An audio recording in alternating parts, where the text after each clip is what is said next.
Hello ladies and gentlemen, and welcome to yet another Sheepish look at. Today we are going to be taking a look at the very middling game Sonic Forces, which is quite an interesting one because this game has been attacked on one side and sort of defended blindly on the other. And it's an interesting one, needless to say, but I generally like this one. This is a title I do enjoy, but it does have a hell of a lot of problems that I'm probably going to talk about in this video. So as you can easily tell right now, it's actually a boost formula Sonic game, a 3D Sonic title, just like Sonic Generations, just like Sonic, I almost want to say Mania. Mania is not a boost formula title. It's like Sonic Generations and Unleashed and Colors, you know, that sort of gameplay style. And yeah, it's basically, it follows the same sort of general idea of those games. You know, you're boosting through levels, you're doing some basic platforming, all the while going as fast as you can. The big problem here with this game is, for me, the level design. The level design itself is not very great.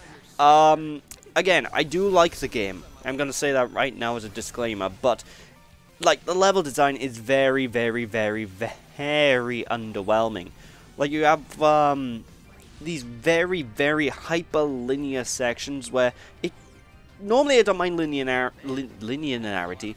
Normally I don't mind linearity in a game, but these sections in this game where you're going in a straight line, it feels like you're not in very much control of Sonic at all. It just sort of feels like you're on a roller coaster and you're sort of just being dragged about. And there's a lot of automation littered about as well, so I don't know, the level design is very, very, very not too great. And judging by the timer, you've probably seen the level be completed by now. The levels has... how can I put the levels? The level design here is extremely, extremely short, like way too short. They need basically every single stage in this game, except for maybe one or two boss fights, needed to have an extra minute or two game time because they are ludicrously short. But in general, you know, it's still the same boost formula gameplay. So if you can sort of get around the fact that it's hyper linear, it's hyper automated, then you know you're gonna have a good time with this one. It's just, you just have to keep that in mind because it's ludicrously short and hyper linear. But again, I like it. So I like the way the levels are all sort of story focused and story oriented, because you can have these like, as you can probably tell by the video footage, there's loads of like radio chatter going on during the course of the levels, and it's kind of similar to Star Fox in that sort of way. And I absolutely love that. It's pretty damn dope if I do say so myself. So yeah, that's the main thing of the game. But you do actually have the ability to play as classic Sonic yet again, who's also returning from Sonic Mania and obviously Sonic Generations. And I don't know what to make of classic Sonic. Like, I find modern Sonic kind of passable and, you know, entertaining enough, but classic Sonic is by far the worst thing in this entire game. Like, I hate playing... I hate playing as classic Sonic here, because he's just awkward to control. Like, it's something about the physics engine they use with him. It just feels off. And it's okay when you're doing basic left to right movement. Like, if you're moving to the left and right on your own, you know, he feels okay-ish. The moment you start going into territories of rolling down slopes and trying to do precision platforming, it becomes really, really obviously janky and incredibly difficult to really properly control classic Sonic. He's an absolute menace. I do not like classic Sonic in this game at all. It's, what have they done to you? What have they done to you, my sweet little pudgy bastard? But, of course, it's not all bad. Like, the level design itself is okay. You know, the level design for classic himself isn't too bad. I'd say it's really reasonable. But I hate the soundtrack when it comes to classic Sonic. Like, the soundtrack in general, this entire game, bloody brilliant. I love it all. Like, Modern Sonic is a bit synthesizer heavy, but I do enjoy it. Like, it has a very good melody to a lot of his tunes, and it's very upbeat and energetic. The third gameplay style, which I'll talk about in a minute, the Avatar, has ludicrously good soundtrack. Like, I love basically every single vocal track in this game. But I don't know, something about the classic Sonic soundtrack just feels off. It sounds off. I think it's because they are using a Mega Drive Sega Genesis sound font for the sound, for the music, but it's very twangy, and the melodies themselves just aren't all that catchy either. So it's just, I don't like it.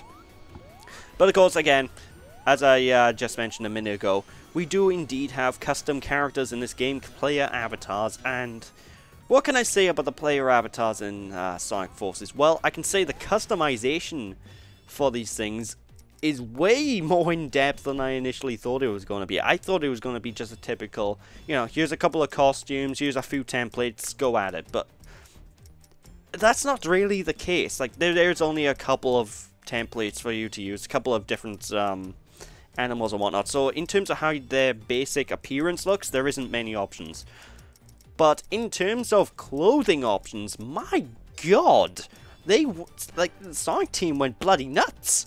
And that's a good thing. Like, I can create basically anything I can think of. Like, you can create Boom Sonic if you really wanted, because all the clothing parts are there. One of my first characters I made was Feels the Rabbit, which was like Sonic's prototype design from way back when. I don't actually know if that's even his official name. I just call him Feels the Rabbit.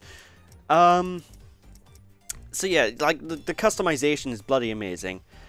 The gameplay for the avatar itself is a little bit, it's good. I like it. I was kind of actually worried about this going into the game, but it's actually really entertaining. It's basically modern Sonic without the boost, and you have a weapon, also known as a Wispin, because Wisp joke.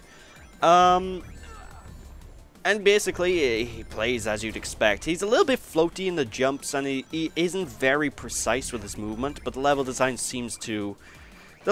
for the most part seems to really take that into consideration. So he's, it's fun. I like it. The Wispins are also quite okay.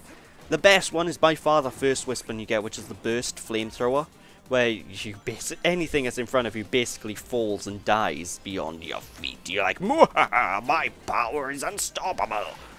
But, yeah, that's not the only Wispin you get. You get also, like, this electric whip, which I honestly don't advise anybody to ever touch, because the whip Wispin, it's bloody hard to say that. Well, either way, the Wisp one is very, very bloody janky. I've killed myself like 8 to 9 times in one level just because I keep forgetting it has this weird dash forward, and it can send you careening off pits and whatnot. It's really not fun. There's a bunch of other Wispins as well, like the Void that creates like a little black hole that sucks enemies and rings in, which isn't all that useful. It sounds bloody useful, but trust me, it's not that great. The Asteroid one, which is actually kind of cool because you get all these